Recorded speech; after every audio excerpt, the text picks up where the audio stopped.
उस नेता पर कब तक करोगे भरोसा जो जालिम को बताता है गरीबों का मसीहा?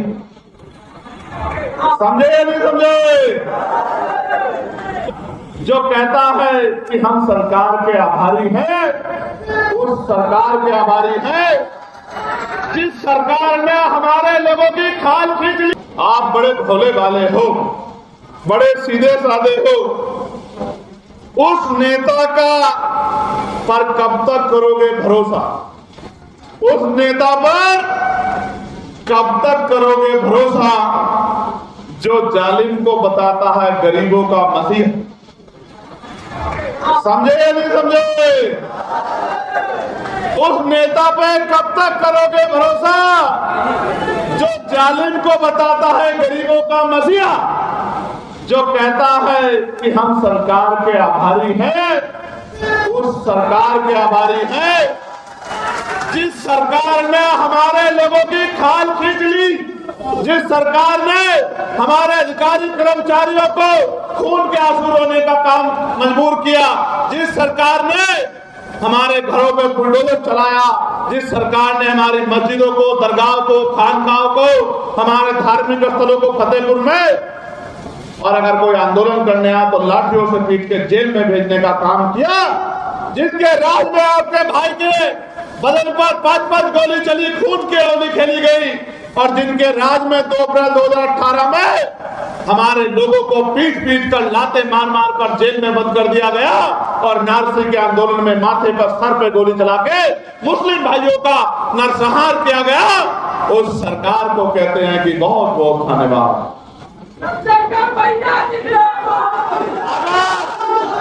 अगर इतने भोलेपन में रहोगे, मैं इस स्वामी अच्युतानंद जी की धरती से कह रहा हूं, इतने भोलेपन में रहोगे तो ठगे जाते रहोगे।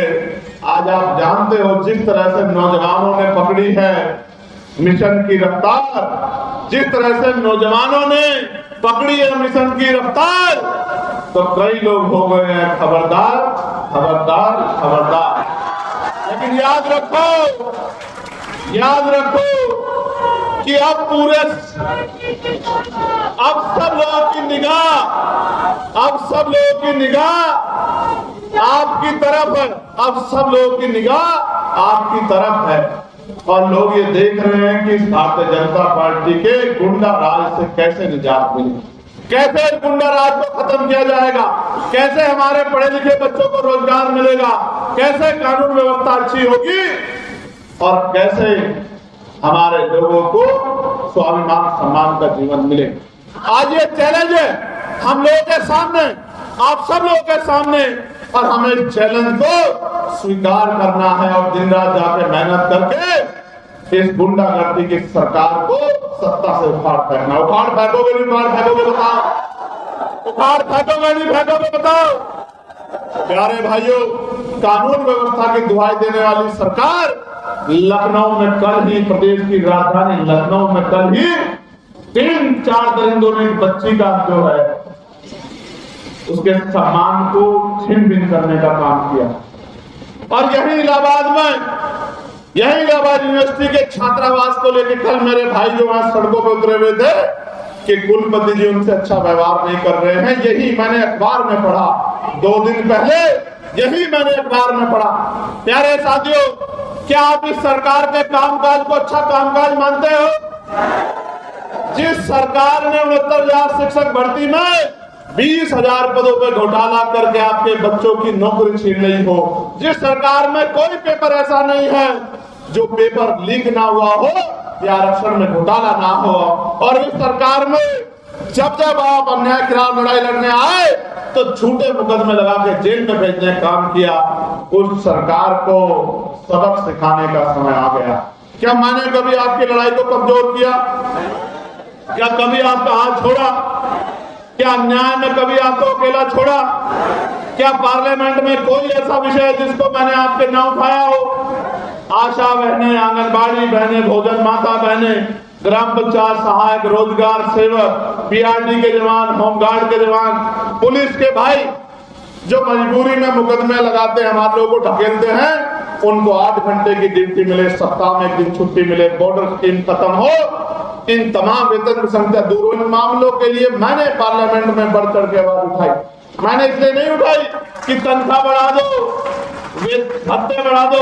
मैंने आवाज उठाई तो इसलिए उठाई कि नौजवानों को रोजगार मिलना चाहिए, और मैंने आवाज उठाई तो इसलिए उठाई कि समान काम समान वेतन पॉलिसी लागू होनी चाहिए, और जो ठेके पे संविदा पे काम कर रहे हैं उनको भी सम्मानित वेतन मिलना चाहिए। मैंने हर विषय पे आवाज उठाई, हर जुल्म पे आवाज उठाई। अब बारी आपकी है, अगर आप चाहते हो कि ये आवाज आपके घरों तक पहुंच जाए तो आने वाले तीसरे पंचायत चुनाव में जब आपने सबको मौका दिया है तो एक मौका आजाद समाज पार्टी काशीराम को मिलना चाहिए, नहीं मिलना चाहिए? जोर से बताओ, मिलना चाहिए नहीं मिलना चाहिए? और अगर आप तैयार हो कि मिलना चाहिए तो फिर मेहनत करने के लिए भी तैयार हो जाओ, दोनों हाथों से उठाओ और कहो कि आप घर घर जाके बहुजन समाज में भाईचारा पैदा करने का काम करोगे। करोगे नहीं करोगे बताओ? लोगों को जोड़ने का काम करोगे नहीं करोगे बताओ? हर घर तक ये आवाज पहुंचाने का काम करोगे नहीं करोगे बताओ? और जैसा मैंने आपको बताया कि पिछड़े वर्ग के लोगों को, अति पिछड़े वर्ग के लोगों को, शेड्यूल कास्ट के लोगों को, मुस्लिम समाज के लोगों को और न्याय पसंद सामाजिक न्याय को मानने वाले लोगों को जब हम इस विचारधारा के बारे में जाकर बताएंगे और कमर कस लेंगे कि मैं 100 किलोमीटर दूर ना जाके अपने 10 किलोमीटर के एरिया में जितने भी गांव, जितने भी लोग, जितने भी घर पड़ते हैं, सब घर गांव तक पहुंचकर अपने लोगों को जागरूक करके भाईचारा बना के और उनकी वोट की अहमियत समझाने का काम करूंगा कि बाबा साहब अम्बेडकर अपने 4-4 बच्चों को कुर्बान करके आपके हाथ में इतनी बड़ी ताकत देके गए थे कि जिसे चाहो कुर्सी में बिठा दो और जिसे चाहे जमीन पर पटक दो। आज हालात ये है कि जिनकी संख्या इतनी सी है वो राजकाज चला रहे हैं और जिनकी संख्या बहुसंख्यक है उनके ऊपर जुल्म जाती हो रही। कुछ तो गलती हुई है ना, कुछ तो गलती हुई है ना। लोकतंत्र का मतलब क्या है? लोकतंत्र का मतलब है बहुमत का शासन, जिनका वोट होगा उनका राज होगा। क्या आज वोट वालों का राज है? आज तो नोट वालों का राज है। नोट के आधार पर राजनीति हो रही है। पैसा बांटते हैं, पैसा फेंकते हैं, पैसा लुटाते हैं, पैसे से खरीदते हैं और पैसे के आधार पे फिर चुनाव के बाद लोगों को हाकने का काम करते। कब तक? आजाद भारत में आपकी गुलामी कब तक? कब इस देश में तीसरी आजादी की लड़ाई लड़ने के लिए आप तैयार होंगे? कब इस देश में स्वाभिमान सम्मान की लड़ाई लड़ने के लिए आप तैयार होंगे? कब? जब इस देश का संविधान कमजोर पड़ जाएगा, जब इस देश के संविधान को कुचल दिया जाएगा, जब इस देश में सामाजिक न्याय का फॉर्मूला खत्म हो जाएगा, जब इस देश में वोट की ताकत आपसे छीन ली जाएगी, तब तो कुछ भी नहीं बचेगा मेरे लोगों, कुछ भी नहीं बचेगा, सब कुछ नहीं बचेगा।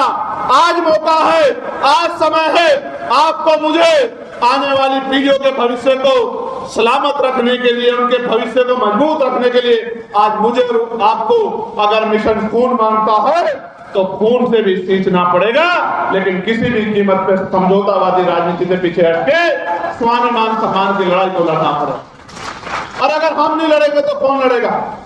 अगर पढ़े लिखे लोग नहीं लड़ेंगे तो फिर कौन लड़ेगा?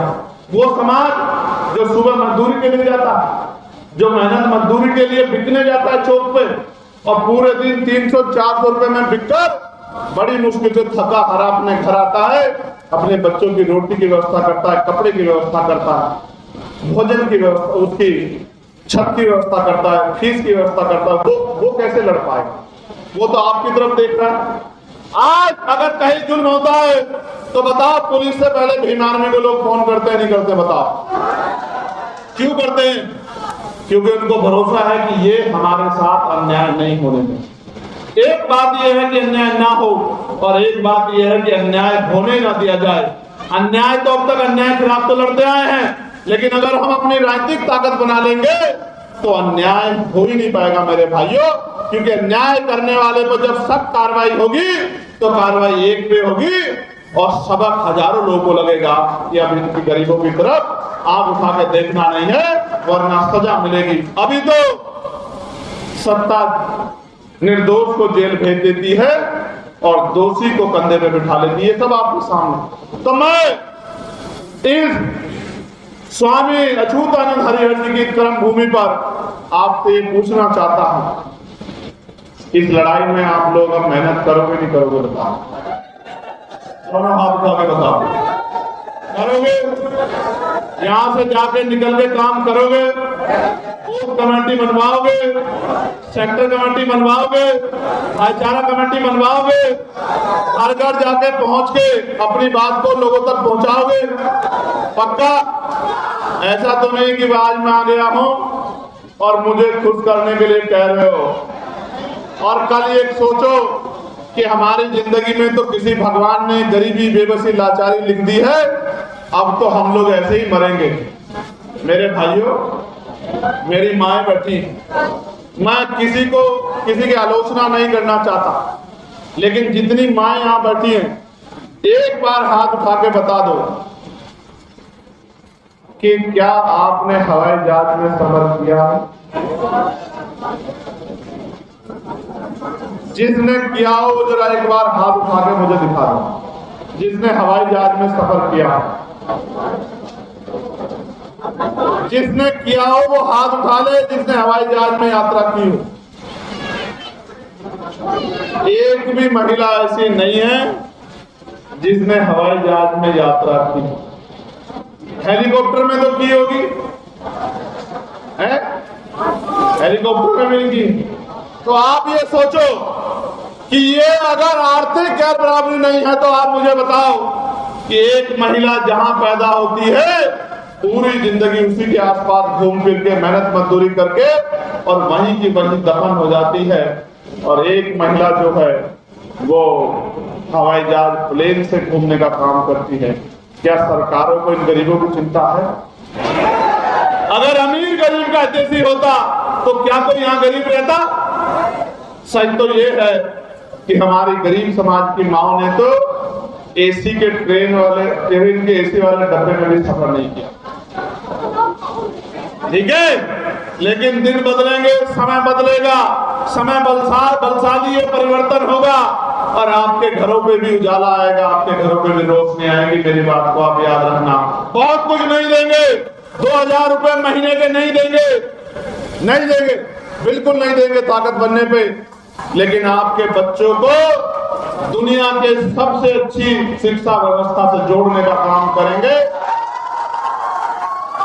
कि गरीब का बच्चा भी पढ़ लिख कर कम से कम 40-50 हजार रुपए की नौकरी करके अपनी बूढ़ी माँ को इज्जत की जिंदगी दिलाने का काम करे, उसके सम्मान की रक्षा करने का काम। नहीं देंगे 500-600 रुपए की कोई किस्त, लेकिन अस्पतालों में इतनी अच्छी व्यवस्था करेंगे कि प्राइवेट अस्पताल उनके आगे धूल फाड़ते नजर आएंगे।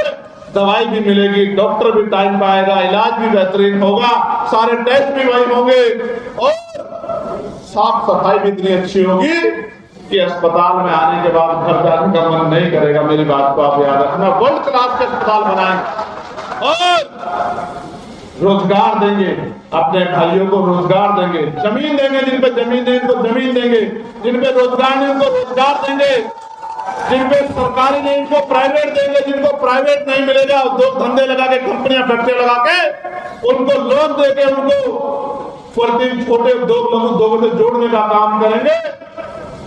और एक बात सुनिश्चित करेंगे कि चाहे पैसे वाला हो या गरीब, किसी सामंतवादी को हिम्मत नहीं होगी कि मूछे रखने पे, घोड़ी पे बैठने पे, बारात निकालने पे किसी गरीब की हत्या कर दे या किसी बहन बेटी का अपमान कर दे। ये बात सुनिश्चित करेंगे, ऐसी कानून व्यवस्था लागू करेंगे कि कोई किसी गरीब को अपमानित नहीं कर पाएगा। इसलिए मैं आपसे कहना चाहता, ये लड़ाई तभी कामयाब होगी, सीने पे चंद्रशेखर आजाद का फोटो बनाने से कामयाब नहीं होगी मेरे बहादुर शेर।